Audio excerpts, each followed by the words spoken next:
What's going on, guys? Welcome back to another video on the channel. Today we're going to be talking about what could be the craziest NBA trade deadline of all time. We're going to be going through these trades, most of the notable ones. We're not going to go through every single trade here. If there's a certain one that you guys really want to see me talk about that I don't mention in this video, let me know down below. But I am going to go over pretty much all the big trades that we can look at now that it is officially past the NBA trade deadline time. So we won't be seeing any new deals. Sometimes some get slipped through the cracks. Maybe a team didn't fully disclose. Maybe they added on a second round pick later or cash considerations. But we have all the big trades to talk about. All the ones that you guys want to hear about, I will talk about right now. Starting at the top, we can kind of skim through some of these. James Wiseman cash considerations, Kevin Porter Jr. One under the radar one that we can look at here, Marvin Bagley getting traded again. Marcus Smart also going to the Wizards here. So it seems like his career, which went from a defensive player of the year to the Celtics, now to the Washington Wizards, his career has really gone down ever since he got traded from the Celtics, which they needed to get rid of him to get that championship. So worked out for the Celtics, did not work out so well for Marcus Smart in the end. Another one here, the Clippers getting Bogdan Bogdanovic. You know, I talked about them the other day in the Norman Powell video. If you haven't seen that one yet, a surprise team for me on how well they're playing. Getting a few second round picks, Bones Highland and Terrence Mann as well, going out to Atlanta. Bones, you know, he was good. He found his spot in the Nuggets in Denver, but really could just not get consistent playing time in Los Angeles when he was there. So they decided to get rid of him. Maybe Atlanta will be able to re-unlock him as well. Next up, DeAndre Hunter getting traded, you know, a very high draft pick for the Hawks, but they're also reloading as well, getting Karis LeVert, Niang here as well, first round pick swap in both years here. But I mean, I would assume that Cleveland will be better than them in 2026 and 2028 as well. Phoenix also trading, since, as we know, Charlotte, which we'll talk about right here, kind of a combo trade here, losing Mark Williams down here at the bottom to the Lakers. They went out and got Nurkic to replace him. So if you're a Charlotte Hornets fan, I wouldn't be too mad by these trades. You know, you did get rid of Cody Martin. You are getting rid of a second round pick. You are getting rid of Mark Williams, but you're getting back Cam Reddish, who maybe will still be able to develop, you know, still a relatively younger player. Dalton Knecht, who is the same age as Mark Williams. Hopefully they can continue to develop him. First round pick in 2031 and a pick swap in 2030. I believe I saw a stat. The Hornets have only been better than the Lakers in like 4 seasons ever in history. I believe it was 4. It was a handful of seasons, so somewhere around there. So they are reloading that center position with Nurkic. If I'm a Lakers fan, you get your center. This is what I'm talking about. If you're the Lakers, finally going out there, getting a center, and I would be happy with this if I was a Lakers fan. You know, I think Mark Williams is a great player. Yes, he does have those injury concerns, which maybe some Lakers fans aren't really in the know about, because let's be realistic. Who's watching all these Hornets games throughout the seasons? If you're not watching for LaMelo, there's not very much else to watch for, and he's been hurt a few times throughout this season, as we know as well. Mark Williams is great when he's healthy, but obviously availability is the best ability, so they are going to have to try to get him out there, ramping him up, trying to get him to actually play during this time period. But the Lakers do get their center, so I would be very happy with that if I was a Lakers fan. I think that's a great trade. Like I said, he's the same age as Dalton Knecht. Knecht showed some good and great moments throughout the beginning of the season, slowed down a little bit, was the favorite, I believe, at one point up there with Jared McCain during the first month and a half for Rookie of the Year, then kind of but fell off a little bit in the second half. But I still think he could be a great player. I think Charlotte would be a great spot for him. And I wouldn't be too mad if I was the Hornets right now getting back Nurkic as well, and a 2026 first round pick from Phoenix, which could honestly end up, if there's no protections on that, could be a very good pick, because I don't know. Phoenix just seems to not be a great place right now, especially going forward as well. Brandon Ingram going to Toronto. Toronto has a very, very good lineup. I'm not even going to lie to you guys. The lineup that they're going to be putting out, I think, is very, very underrated. I do think maybe it'll take a little while for them to all mesh together. But don't be surprised if this team is going to start coming back. You know, they have a very solid roster over there built up now as well. Bruce Brown, another guy who is very good on the Nuggets, hasn't really been able to find a complete great role since then. But New Orleans, taking a chance on him as well. Brandon Ingram wanted out. It seemed like he was a guy that was in the talks of being traded the past few years and finally gets out of there and is going to Toronto. I think that will be a great spot for him.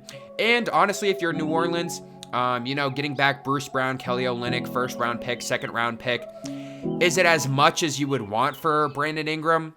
I think Brandon Ingram is a very underrated player in the league right now, undervalued. But you do get that first round pick back.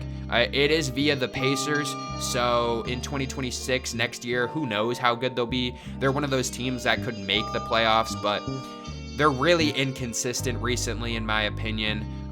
Some nights we see Tyrese Halliburton have a great night. Some nights he's just not good. So I don't know. But Brandon Ingram gets out of New Orleans, going to Toronto. Toronto, sneaky team in the future as well. Jimmy Butler finally gets traded. The saga is over. It seemed like he was a write-in to go to Phoenix. We heard that Kevin Durant might be freed from Phoenix, but Kevin Durant stays in Phoenix. He decides not to go to the Warriors. That was a trade that could have potentially gone through, and he declined it. He said he didn't want to go back to Golden State. Golden State called every single team asking if they could get their all-star level player. They finally get one in Jimmy Butler. They give up Andrew Wiggins, PJ Tucker, Kyle Anderson, 2025 Warriors first round pick, top 10 protected, going to Miami as well. Dennis Schroeder gets traded for, I believe he got traded 4 times over this trade deadline within a few days, which is insane. I actually read right before this that he signed a lease within the Golden State area in California, and then they actually pulled him out of the showers and told him he was getting traded. So yeah, kind of feel for the guy there. At the end of the day, you know, sometimes it is just the business of the game. But Golden State gets Jimmy Butler. How is that going to work with Draymond Green? I don't know. Your guess is as good as mine. Jimmy Butler and Draymond Green working together is either going to go very well, or this team is going to explode by the end of the season. So who knows? Golden State, you know, Jimmy Butler, Steph Curry, Draymond all together. Very clutch team, you could call it. You know, as we've known, Steph Curry can bring this team to a championship without having guys like Kevin Durant around, which he did against the Celtics. Jimmy Butler can bring a team to the finals. Will this team go out there and make a deep run in the playoffs? I don't really think so, but it might be exciting to see Jimmy go play there. He did just sign a 2-year contract. He's going to be getting up to $60 million a year, so Golden State really, really trying to squeeze out all the life they can get towards the end, which is very weird because they said they weren't going to give up their future and they were playing more on their future timeline instead of right now, but it seems like they were very aggressive to get another star next to Curry to try to get at least 1 or 2 more deep playoff runs at the end of his career as well. Jonas Valanciunas going to Sacramento in a little bit of an underrated pickup. You know, I think he's still a solid guy overall, so 2 second-round picks, and, you know, City, I believe he was waived. I'm not entirely sure, but I'm pretty sure he got waived after that, so pretty much just 2 second-round picks overall for Valanciunas. A good pickup as well. Another larger trade here that we can look at, a 4-teamer. We're mostly just going to talk about Washington and Milwaukee here, with Chris Middleton and Kyle Kuzma getting swapped, basically. There are some other guys in this deal as well. Patrick Baldwin, DeLon Wright as well. Some draft rights and a few $1 million getting thrown around. But I just want to look at Kyle Kuzma, also Jericho Sims as well here. For Chris Middleton, AJ Johnson going over to Washington, Kuzma and Sims going to Milwaukee. Milwaukee's a very interesting team. Kyle Kuzma, Dame, and Giannis. There's a lot of players that work really well together. I really don't know how this is going to work. I don't know how Kyle Kuzma is going to fit into this Milwaukee team. He's a decent player. He's put up good stats when he was in Washington. I'm sure Chris Middleton will do the same. We've seen this before as well. We get guys like Bradley Beal, who was in Washington putting up 30, 32 points per game during that time period, taking every shot. Washington going into rebuild mode. They already have been there, trying to get Cooper Flagg this year, which will be interesting. Cooper Flagg, Chris Middleton, Jordan Poole, if they do end up getting him, would be an interesting roster to say the least. Kyle Kuzma's an interesting guy. Jericho Sims, I think, could help Milwaukee as well. But Kuzma is the guy in this deal. Young compared to a guy like Chris Middleton, who's older, injury concerns as well the past few seasons. So I just don't really know. I don't know how to feel about this one. I really don't know how Kyle Kuzma is going to fit into this roster. It'll be interesting to see what he does, taking that step back, being that third guy here as well in Milwaukee. I think he could go out there and have a very good role. I do think he could go and fit into that kind of Tobias Harris role of being that third scorer like we saw Tobias when he was in Philadelphia for that long time. I think Kuzma could be that third option for Milwaukee and fit into that role pretty well. Going down here, De'Aaron Fox, I talked about this a little bit the other day as well. The full breakdown after we saw him play one game. We also saw Zach LaVine play last night.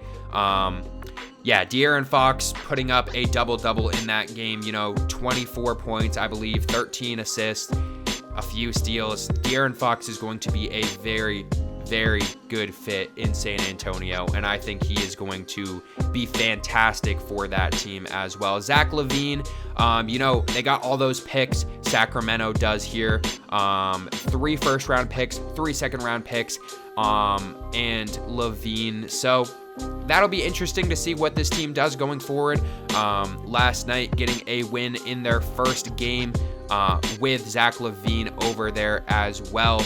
So, or I believe, actually, never mind. They did not win that game. That was a lie. So, Zach LaVine, I think he could be a decent fit over there in Sacramento. It'll be interesting to see how he fits into that team. Like I said before in that other video, I touched on mostly De'Aaron Fox, so I'll talk more about Zach LaVine right now. But I just don't really know how these rotations are going to work. Having a guy like him and DeRozan both out there. LaVine has been playing great so far all year. They definitely are going to run a bigger lineup with LaVine, DeRozan, Sabonis, all those guys over there. So Sacramento will be an interesting team to watch for the rest of this season as well. I think San Antonio, like I said, may be able to sneak into the end of the playoffs, but I do think it'll probably take the rest of this season to mesh, and then going forward next year. We saw that San Antonio is kind of going to wait until the offseason to go get another big guy for this team and another star level player, which I think they can get in the offseason. Wemby's on that rookie contract. You got to go all in right now while he's still cheap and not making who knows how much he's going to be making by the time he gets that max. At that point in 4 or 5 years, when he's eligible for that super max, he could be making $70-80 million at that point with the NBA's cap. So build right now while you can. Luka Doncic to the Lakers, Anthony Davis. I made a video on that as well if you haven't watched that one. Still very confused about what's going on in Dallas. I just really don't understand what they're doing. The Lakers, after this, their new starting lineup will be looking like Luka, LeBron, going out there getting Mark Williams to fill that hole as well. Other guys coming off the bench. I think Maxi Kleber could be a decent guy. Markieff Morris as well.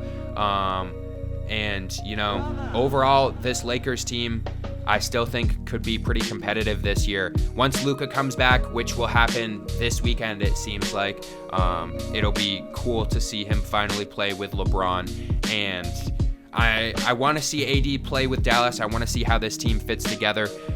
If you told me that Kyrie, AD, and Klay Thompson would be playing together 4 or 5 years ago, I would have been shocked. I never thought that Klay Thompson would end up leaving the Warriors. And at that point, I mean, AD, it seemed like he was locked in with the Lakers for the rest of LeBron's career, but the Lakers retool and do what they do best and continue to stretch out their team and really never have to go into that rebuild mode again, which they did before LeBron was there. And that pretty much sums up all of the trades that we saw. You know, we saw a lot of big trades during this whole entire, like, less than a week stretch. That Luka trade really blew everything up. Then a bunch of teams felt like they needed to go in. De'Aaron Fox getting traded. Chris Middleton, Kyle Kuzma getting traded as well. Jimmy Butler finally got traded.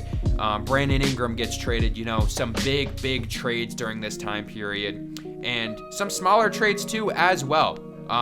So if there's guys on your favorite team that got traded, you know, I think some underrated trades, which a few of them I went over today. I think there's a lot of teams that are going to be competitive towards the end of this season. Yes, the Thunder are still very good. Yes, the Cavs are still very good. Yes, the Celtics are still very good. But if you're a Lakers fan, LeBron and Luka in the playoffs, the rest of the team may not be the best we've ever seen, but remember, that team that Luka brought out there last year to the finals wasn't the best team we've ever seen. Yes, they were very good. The Mavs were last year, but LeBron bringing that team in 07 to the finals. Terrible team at that point. So, even other teams as well too. The Raptors, you have a very bright future going forward in my opinion as well. Having Brandon Ingram teaming up with Scottie Barnes and a bunch of other solid players on that roster as well. So a lot of teams going to be very good towards the end of this season or going into next season as well.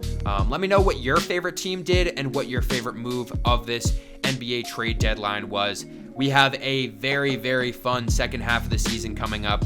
And honestly, I mean, like I said before, there's 3 teams that are very good right now that are elite with the Celtics, Cavs, and Thunder. But who knows what's going to happen for these playoffs. And this was probably the most exciting NBA trade deadline that we have ever seen. So let me know down below what your favorite move was, and I'll see you guys in the next video.